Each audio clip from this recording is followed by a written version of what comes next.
A very good evening to all of you. I welcome you all to the sixth day, the second session for the sixth day of the Avenue Directors Training Seminar 2023-24. To start with the session, first of all, please rename yourselves as mentioned in the chat. Also we'll be sharing, during the session, we'll be sharing a participation form. Please fill in the form to mark your attendance. And also it would be great if you all could have your camera switched on throughout the session. So you all can use the virtual background that we'll be sending on the chat as well. I'll hand over the session to Rotaract Ravindu. Hi, good evening, everyone. All the Sergeant at Arms and the council members of the Rotaract District 3220. So I'll be starting the ADTS, the Avenue Directors Training Seminar 23-24 Sergeant at Arms session. And I will be the one-man army. So you are the one-man army of your club as Sergeant at Arms to make the discipline and the good quality, to maintain that good quality of your club. So code of conduct is the set of rules and the values that to maintain the discipline and the success of the Rotaract movement and your club. So when it comes to the code of conduct, meetings and special event, as always, make it punctual, adhere to the time, and always switch off your mobile phones, mobile devices in the meeting and the process of the event. So, and also don't leave the premises when you have attending a meeting, because it's not nice to do something like that while a speaker on giving their speech and addressing the audience. And the special thing when it comes to the Rotaract, don't use any kind of alcohols, narcotics. It doesn't matter it's legal or illegal. So don't use those kind of things under the Rotaract logo, the Rotaract mass brand. It's shape if it's going out to have a fellowship, not regarding Rotaract. So keep it in that mind. If a person or a Rotaractor, especially the Rotaractor, if using some kind of alcohols, narcotics during an Rotaract event, we have to take those disciplinary actions after that event also. So as a Sergeant at Arms, you have to keep that discipline in your clubs as well. So going to the dress code in district council meetings, board meetings and general meetings, always come with the smart casual, with the, as a male person, t-shirt with a collar and denim or a trouser. As ladies, the casual tops and blouses with the denims.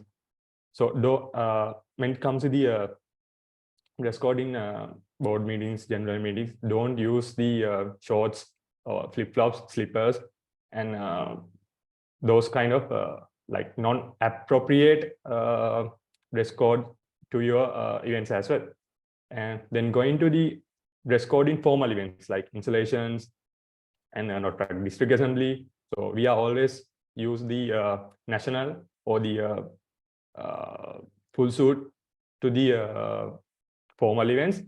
When it comes to the gentlemen, it's a must to wear a tie with the blazer, and also for ladies, it's a formal wear, the office wear or saris when it comes to the formal events, as well as you don't have to wear those kind of non-appropriate like sandals or like deck shoes for these kind of formal events. Then moving on to the communication, it's appropriate and always is the professional language. It doesn't matter you talking with Tamil, English or Sinhala. Please make sure you are communicating with a professional language, like a proper way to in the Rotaract movement.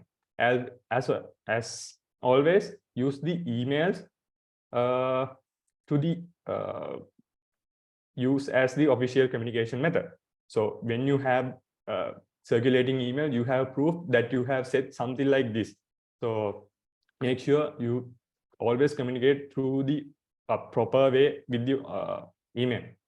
And always when it comes to the events, make sure you send the invitations ample of 3 weeks prior. So then the invitees get time to allocate your event to like book the event, like they have to allocate their calendar times. No? So you have to make sure that could have that make sure that the invitations, the invitees getting a proper time period to attend your events as well.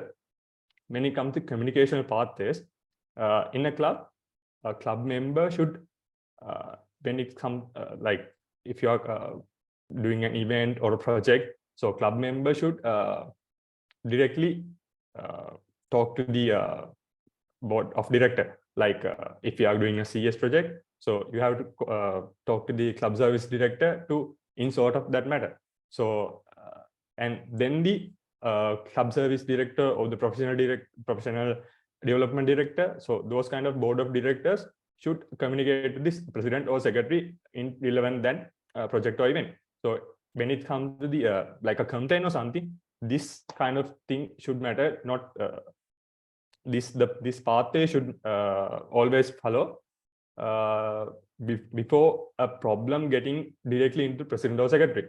And when it comes to the decision committee, president and secretary should always coordinate the Guide Club coordinator. Then the Guide Club coordinator always talk to their respective ADRR, the district director, with the followed pathway. Then the ADRR should coordinate to the DRR as well. Then moving on, when the good practices coming, when the events, as I mentioned before, the events or projects, you have to circulate an email to book the calendar. So if there's no calendar booking on that event, you can easily book the calendar slot in that specific date. So make it sure you send a proper email 2 weeks prior to the event to the Rotaract district secretary to make sure your event is on that specific date. And always punctuality, start it on time and end it on time. And the best class of content with the proper attire in Sri Lanka standard, with the, if you're going to do an installation with the formal attire, if you're doing a general meeting or board meeting with the smart casual. As always, the punctuality is very important when it comes to the event. And as I mentioned before, in the code of conduct, while a speaker or an event in progress, don't leave the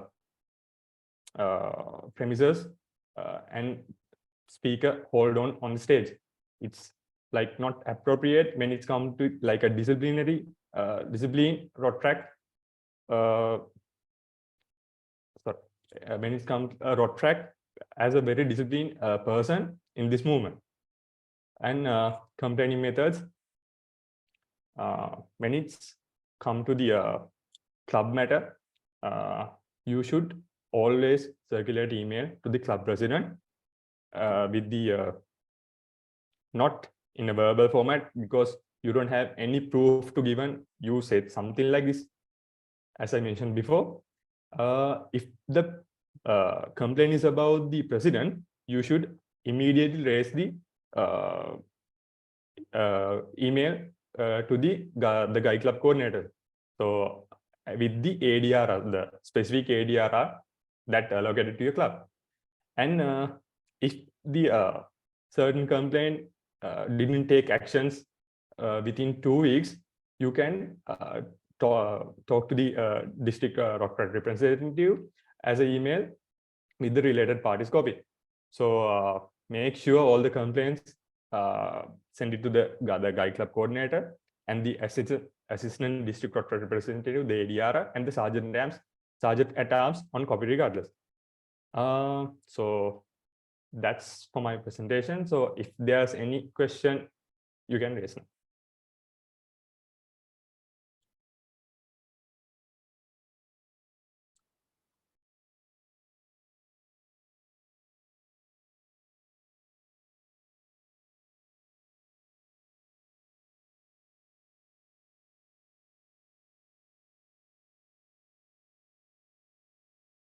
I think so far everything is clear to everyone. Oshadi?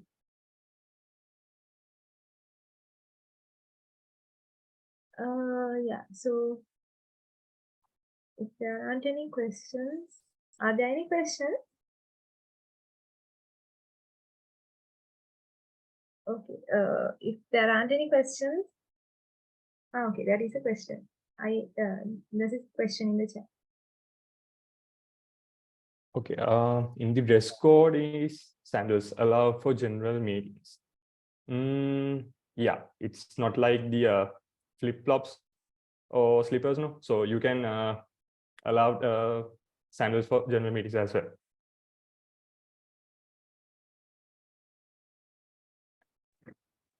No, also I have another question. So in regards to past installations and past Rotaract events, I've seen like Rotaract members coming with sarangs and like the traditional dress code. So Yeah. will that be possible as well in this year, or like is it like not possible this year?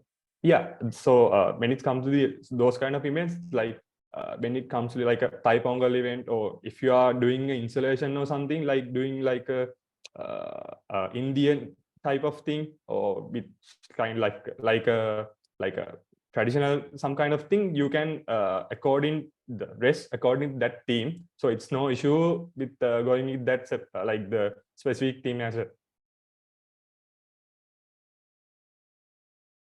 Hope it's clear.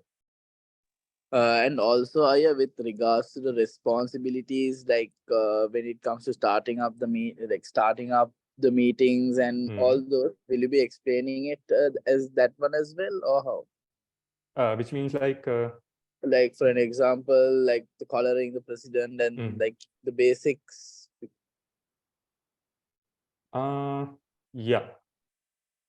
Because I feel like most of us are like very new here, so yeah, we will do the explanation. So I think ADR Elon, can you brief a bit?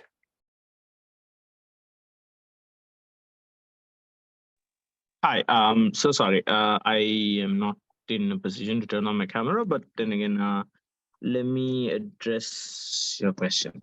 So when it comes to a general meeting or any meeting, or these terms in terms of Hanif, yes, you have raised your hand. No, Elon, you can finish this and then you can Ravindu can answer mine. Yeah, sure, no problem. Right. So when it comes to a general meeting, right? So let me explain like the basic process. So till the meeting is started, till the president is called, till the house is called to order, the power rests with the sergeant at arms. So the responsibility of the sergeant at arms is, as soon as your members have come to, let's say, a venue where you're having, for an example, at this time, let's say you're meeting up at a boardroom, or meeting up at a room where you're having the general meeting. So the sergeant at arms' first job is to make sure, Oshadi, could you also once again share the attendance form? Yeah, I will share. Great.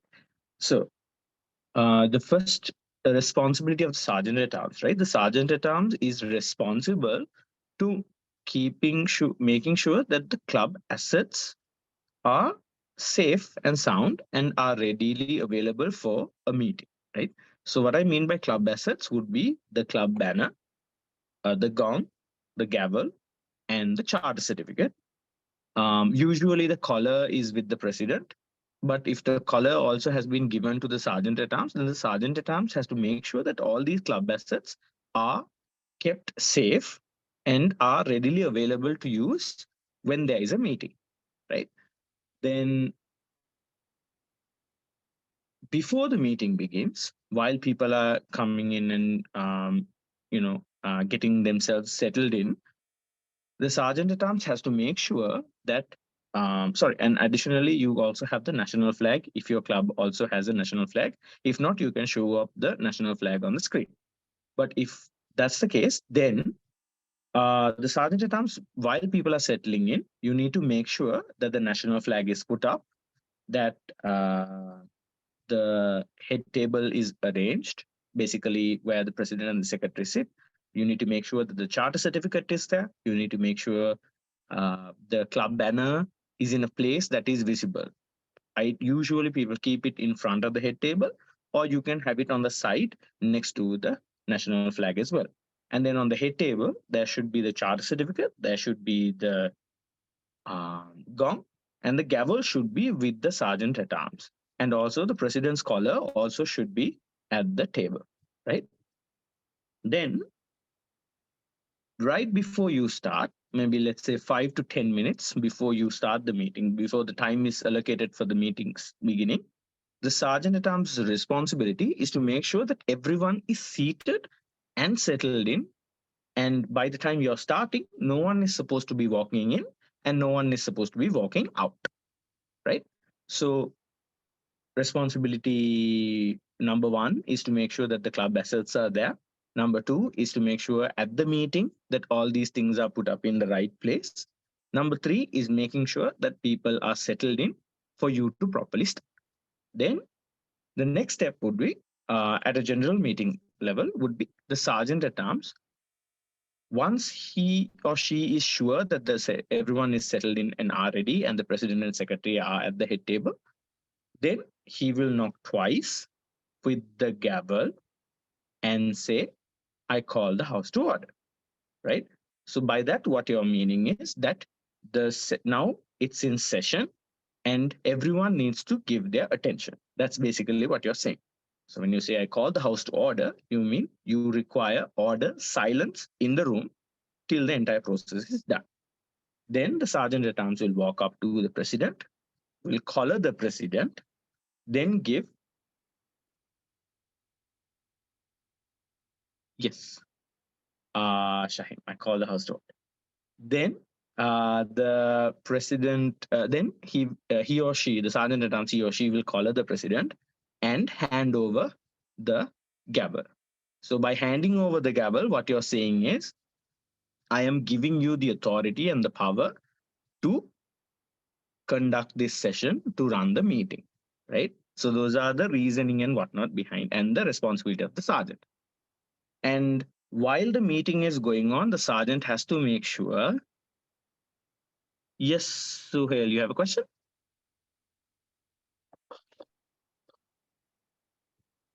So after the formalities are done, so can we like Sorry, I didn't catch what you said at the end. so after the formalities are done, so can we get members in? So okay, coming to that. So once you have collared, once the president calls the meeting to order, right? Then you have the Rotaract formalities. Once the formalities are over, you are given time to let people in. Does that answer your question? Yeah, sure. Till the formalities are over, do not let anyone walk in or walk out. And once the formalities are done, that's basically what it means in terms of the formalities is you're paying respect, 1, to the country. Number 2, you're paying respect and homage to the Rotaractors there and the movement as a whole. So once all of that is done, you can let people in. And while the meeting is going on, I know sometimes meetings are a little more casual than very formal. Just make sure that you maintain a sort of discipline where people are not talking too loud or over the president or over whoever is speaking. Let's say if the president is speaking, make sure that everyone is attentive and listening, right? And then the other one is, let's say someone is giving an update or a general member is giving an idea for a project or something. Make sure the others are also listening in on what is exactly happening. So make sure that there is no disturbance during that period in the meeting. And as soon as the meeting is over, the president will terminate the meeting. Then you will take all the club assets with you and make sure that the club assets once again are safe and sound. So those are the responsibilities of a sergeant at arms when it comes to a meeting, a general meeting or a board meeting or any other meeting for your concern, be it a DCM as well. Yes, Suhail, you have another question? Yeah, so should this argument terms like these stood up at all times to after the formalities are done? Should be doing it? Sorry, Suhail. Again, I think maybe it's on my end, but I couldn't hear the question properly. Sorry, can you repeat it again? So should the charge attempts be stood up to after the formalities are done, or can we like sit after the formalities are done? Or should we be stood up at So all times? okay, yeah. Okay. So your question is, should the sergeant at arms also be seated once the meeting is started, or do they have to stand around and wait? Right. So ideally, Yeah. if you could, that's the question, right? Sir? Yeah. Okay. So ideally, something that you can try is that so you can stand next to the door or the entrance so that you can monitor that people are walking in, walking out, and then keep it silent as well. But whether you want to stand throughout the entire process or you want to sit next to or near the door is up to you.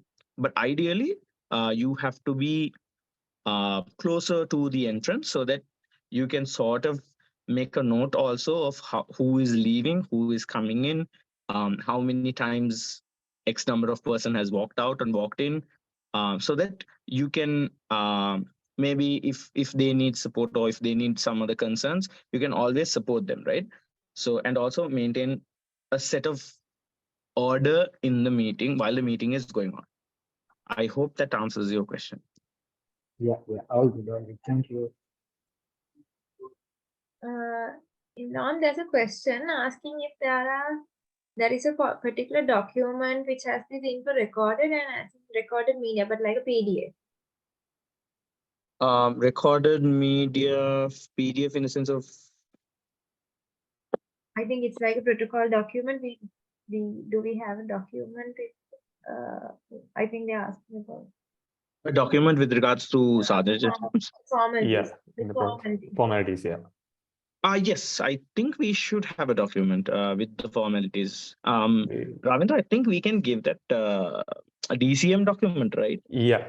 With the formalities, just only the first few pages we can remove and give it to the clubs. Yes. So that they can utilize it better. There's another question in the chat box. Yeah. Are the formalities mandatory for all BOD meetings? Not meetings that we take serious decisions, but like weekly meetings where we get updates from the BOD. So for board meetings, again, it depends on, it differs from board to board. And again, it depends on how your board meetings usually run. So it's not mandatory to have it at a board meeting, right? But it is mandatory to have all these formalities and the entire process of how to run a meeting is mandatory at any and every general meeting. Board meetings, again, it's up to the clubs whether they want to have it very formal or they want to have it very casual. And once again, at board meetings, you can either have the sergeant at arms coming and collaring the president, or you can completely omit that part as well. Again, that's in the discussion of the club and how, what the, how do you say, what their best practices, what their practices have been so far.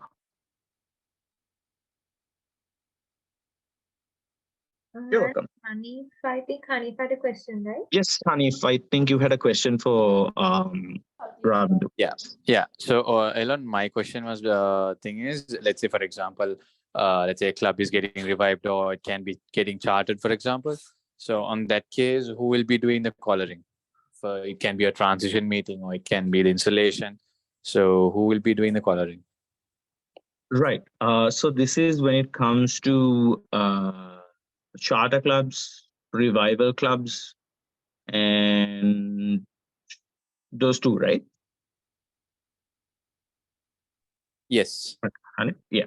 Okay. So for a charter club, usually there is no one who calls. So the person who calls the house to order is usually the Rotary sergeant at arms. So your parent Rotary Sergeant at Arms is the one who calls the house to order, and then goes and calls the Rotary President. Then after there is a separate installation protocol for charter installations, where the Rotary President speaks and the Rotary Youth Services have the conversation. And then if the Rotary President is available, the Rotary President will collar the Charter President. If the Rotary President is not available, then for instance, let's say a revival club, if the Rotary President is not available, then the Rotary's Youth Services Chair will collar the newly inducted president. The new president, because regardless of how we have been, under our parent Rotary, we are still under the youth of our parent Rotary.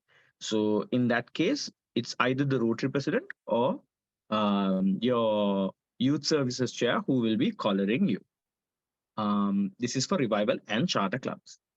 If it's a self-sponsored club, then you can invite the district sergeant at arms to collar the DRR, and from there onwards, it's a different process, right?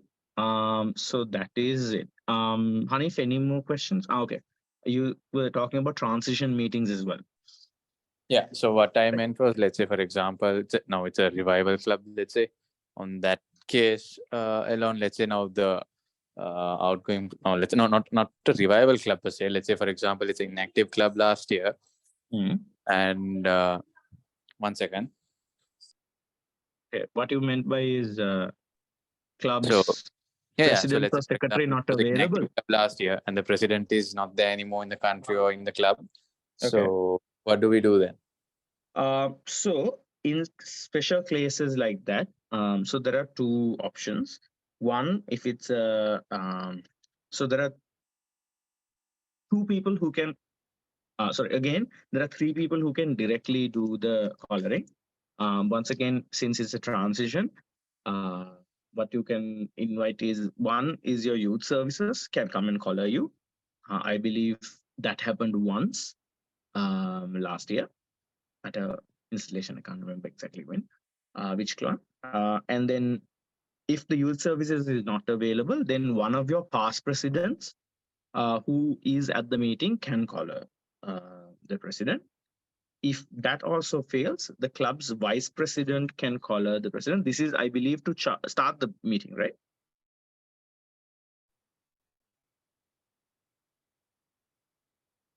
Hanif, is it to start the meeting? Yeah.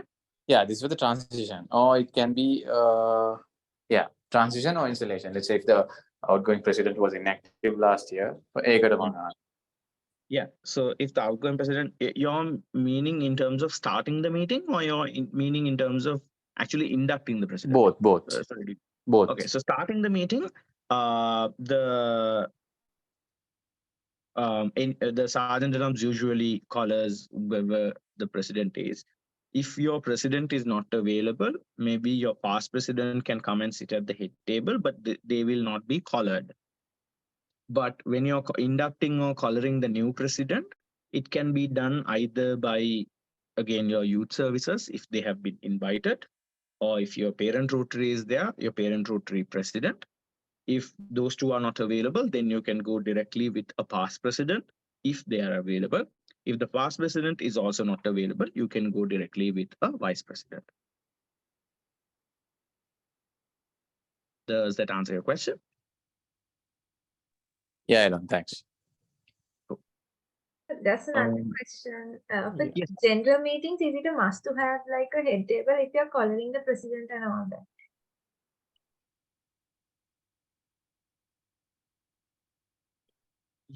Okay. I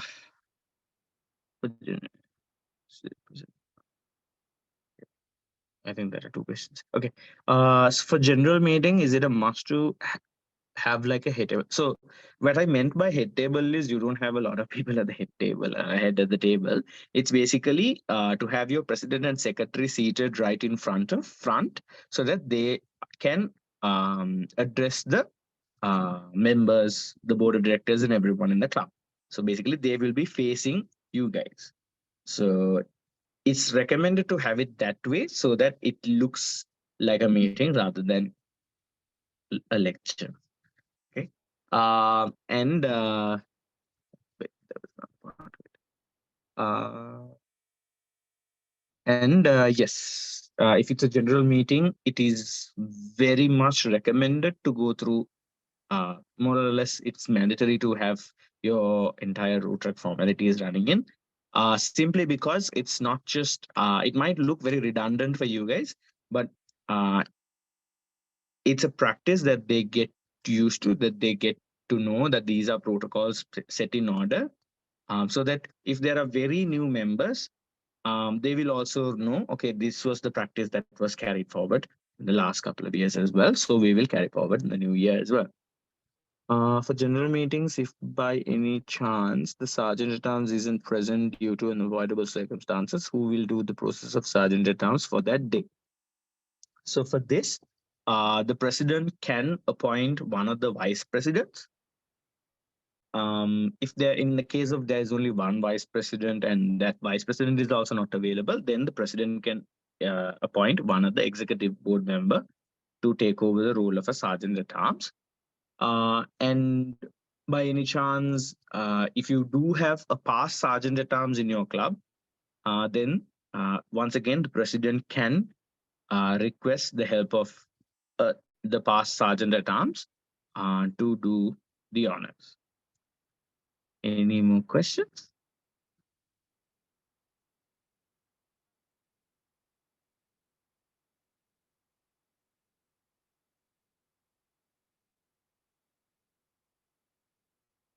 It looks like there aren't any more questions.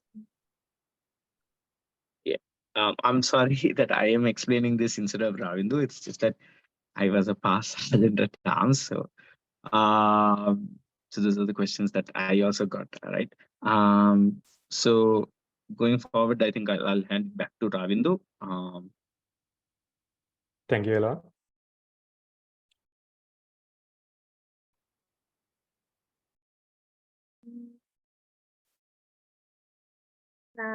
Don't you all have any other questions?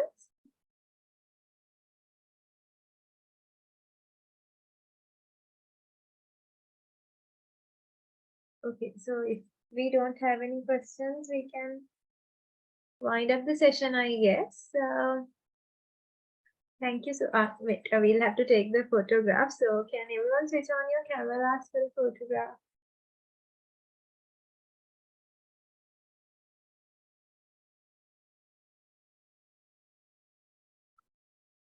I'll send the virtual here.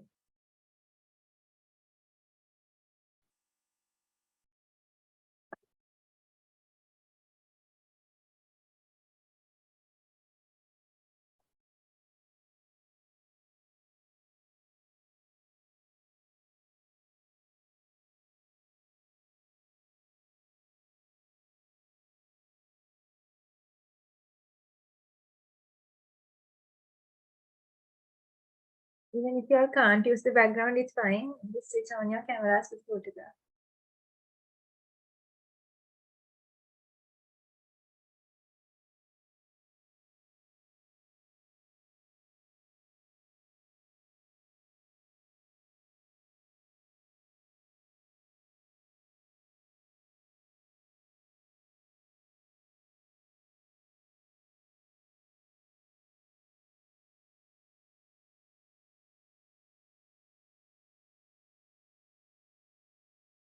So I guess I can take the photo now.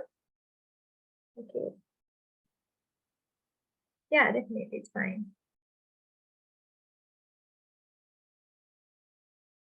Okay, then I'll be taking the screenshot. Just stay smiling for a few seconds. 1, 2, 3.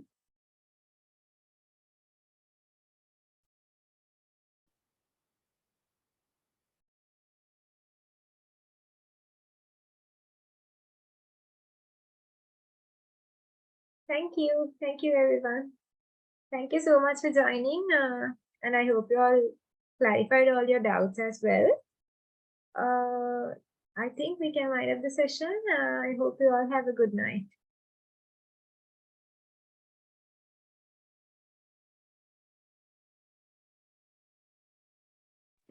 Thank